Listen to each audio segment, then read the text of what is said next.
आज मैं आपके लिए लेकर आई हूँ महर्षि पाराशर की एक प्रसिद्ध प्रेम कहानी। आइए शुरू करते हैं। महर्षि पाराशर एक प्रसिद्ध वैदिक ऋषि थे जिन्हें ज्योतिष शास्त्र या वैदिक ज्योतिष का जनक माना जाता है। उन्हें विष्णु पुराण के लेखक के रूप में मान्यता प्राप्त है, जो उनके पुत्र वेद व्यास द्वारा संकलित हिंदू साहित्य के 18 पुराणों में से पहला है। पाराशर ऋषि शक्ति मुनि और अदृश्यंती के पुत्र और भास्कर और याज्ञवल्क्य के शिष्य थे। ऋषि पराशर का पालन पोषण वास्तव में उनके दादा ऋषि वशिष्ठ, जो सप्त ऋषियों में से एक थे, ने किया था। ऐसा इसलिए क्योंकि उनके पिता शक्ति मुनि की मृत्यु उनके जन्म से पहले ही हो गई थी। ऋषि पराशर के जन्म के पीछे उनके पिता शक्ति मुनि की मृत्यु से जुड़ी एक दिलचस्प कहानी है। एक बार जब शक्ति मुनि पुल पार कर रहे थे तो वहां क्लैम्सपाद नाम के अयोध्या के राजा आए। वह इक्ष्वाकु वंश के थे।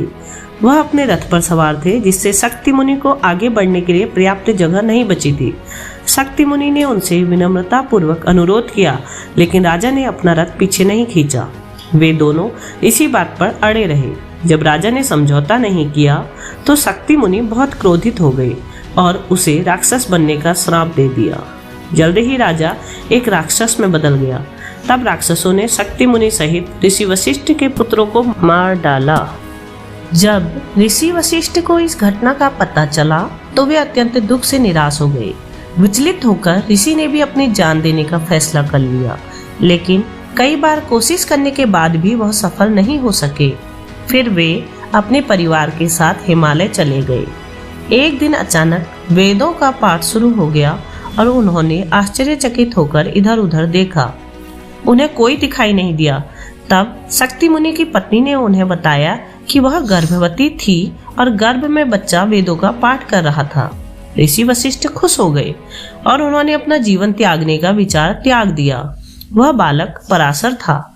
महाभारत में ऋषि पराशर का भी उल्लेख है, जहाँ वह एक लड़की पर मोहित हो जाते हैं जिसकी गंध मछली जैसी होती है और उसका नाम मत्स्यगंधा होता है।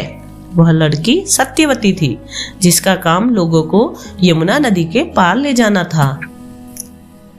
एक दिन जब ऋषि पराशर नदी पार करना चाह रहे थे तो उनकी मुलाकात उस लड़की से हुई। वह उसकी ओर आकर्षित हो गए और उससे संबंध बनाने की इच्छा जताई, लेकिन उसने अनैतिक संबंध रखने से इनकार कर दिया। हालांकि पराशर उन्हें समझाते और अनुनय विनय करते रहे।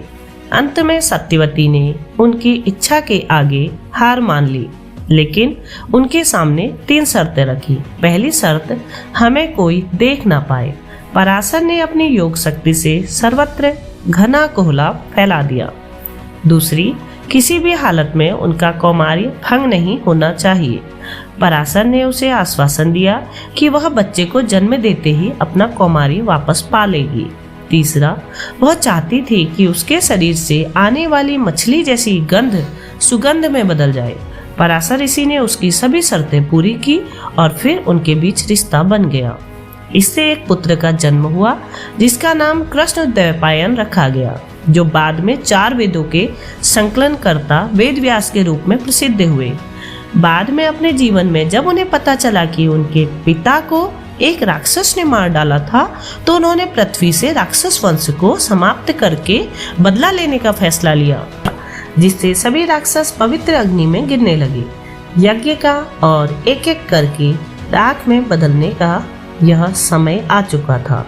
महर्षि पुलत्स्य आए और उनसे इसे रोकने का अनुरोध किया, क्योंकि बिना किसी कारण के सभी राक्षसों को मारना अनुचित था, और उन्होंने उन्हें अहिंसा का उपदेश दिया। पुलत्स्य और व्यास की प्रार्थना और उपदेश के बाद पराशर ने यज्ञ रोक दिया। महर्षि पुलत्स्य ने उन्हें बहुत आशीर्वाद दिया और भविष्यवाणी की कि वह भविष्य में पुराण संहिता की रचना करेंगे, जो उन्होंने कई अन्य पुस्तकों के अलावा किया। ऋषि पराशर ने अनेक विद्याओं का ज्ञान अर्जित कर संसार को दिया।